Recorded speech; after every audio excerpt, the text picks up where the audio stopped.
think to understand where we are with banking, we have to sort of look back and sort of where banking has come from. I don't know where you would even pick up on sort of the banking history, but it's intertwined with cash, money, currency, and it's also intertwined with the fact, I think even the first paper money was even sort of banknotes, basically, in the sense. It was basically it was a receipt from the bank that I hold this, and you would trade the receipt basically in around, then that's what eventually became paper money, right? And so how do you think the institution of banking has changed over the years since, I guess, you can go back to the Holy Roman Empire in terms of like it being drastically sort of spread throughout, at least in Europe anyway, obviously institutions have instituted before that, and how it's changed and how it's the role of banks in the industry has changed over time. Banks play lots of roles in, like modern banks, they play lots of roles, and it's not just one role that they play, but it's many separate roles, and they kind of intertwined. But it's also, from a research point of view, sometimes not clear whether it's the right idea to have one institution perform all of these roles, or whether it would be better to separate them out and have like each role be performed by a different institution. But certainly banks also, like, doing one of these roles helped them have an advantage in the other one, and that's kind of why they picked up doing different things. And then on top of that, the whole globalization allowed them to operate across countries. And in the US, there used to be legislation for them not to operate across state lines, but then this legislation was dropped. And all of this led to banks performing many roles, and also few banks becoming very important players in the.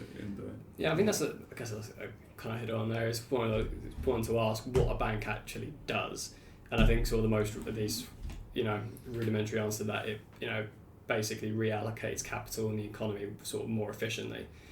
Basically it takes people's, at least in terms of, we'll go retail banking, I suppose, or banking at the moment, takes deposits from people that have stored up wealth, and basically, I guess you could say, lubricates the economy, transferring resources to where they need to be sort of more effectively. But beyond that, what roles do you think? I mean, what you mentioned is already a mix of two roles that are basically separate but kind of are neatly combined by banks. So the one role is, from the point of view of the depositor, also this kind of origin story that you told about, like paper money originating. So if you think about that very deeply, it's the idea that, like in early times, you would need to carry around gold. That's annoying, that's risky, it might be stolen. Heavy, exactly.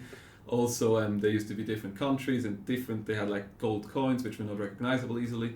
So what people started doing, as you said, is like putting this gold into the bank, and the bank writing this kind of paper money, and then instead, like, the idea would be that paper money is basically just a claim on the gold sitting in the bank.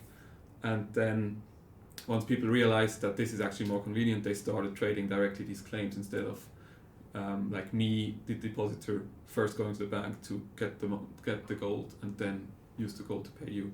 So that's purely like the point of view of the depositor. That's a role banks could still, nowadays we have like online payments and stuff like that. So this is a very modern version of the carrying gold around issue. Like, you can't do online payments with cash, for example. So having the banks provide these services for a depositor, also protect your wealth, all of this is useful. But a bank could perform this by just basically storing cash. So if you make a deposit at a bank, put in £100, the bank typically, as you know, will not just keep these £100 in the vault. It will invest something, but that's a separate role. So even if it would just provide this service of providing these deposits that can be used to make payments, that's already, we understand this from our research, that this is already helpful for the economy.